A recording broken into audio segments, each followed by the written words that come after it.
we've seen a lot of change in the world, right? In the last 2 years, so much has happened. Like, what has changed inside banks in the last 2 years? Today, if you look at AI, and be it credit, lending, or anything in general, I think it's solving the low-hanging fruits, right?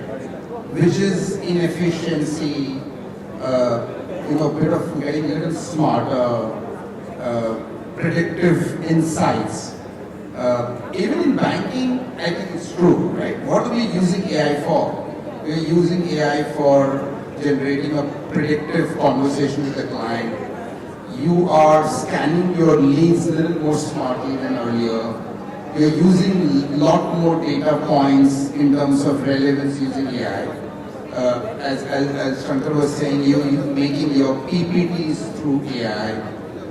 Managers are asking AI in addition to the conventional data that they get from the team to validate decisions. I think we are solving very basics. But I think that the reason I said that we are grossly underestimating the thing, I think it will go much beyond what we are currently. But currently in banking or any other businesses, I think we are using AI for very basic stuff, which itself is huge. And if I talk of lending specifically, what is the main problem in, let's say, a business banking or an SME lending? It has a lot of hands-off, because that's how banks are built. RBI wants you to have compartments. They don't want one person to trust the another. So you have, it's like the old office, the file moves from one desk to another before it gets signed off for a decision, right? I think part of the problem got solved by changing physical to digital. So now you have workflow tools, but it's still things moving from one desk to another. My view is that AI will actually solve, I think structurally the whole process of, let me have a look, you also have a look, let's show it to Hemant. Then Shankar said, you guys are okay, but I have this feedback. And then somebody will say, let's do it, right? I think it will solve that structural issue of handoffs. What it will bring for customers, in my view, is that handoffs creates friction.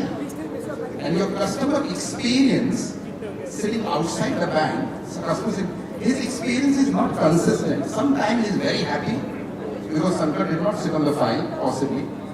And sometimes he's extremely unhappy because a person like you, let's say the one layer above, the next desk, just did not act on it. So I think it will reduce friction in the lending process and enhance customer experience. But this is also at the base, right? It's very basic. And part of the change in lending journey happened when we got digital. And since we got digital, we got use data. We could only use so much of data because we got digital.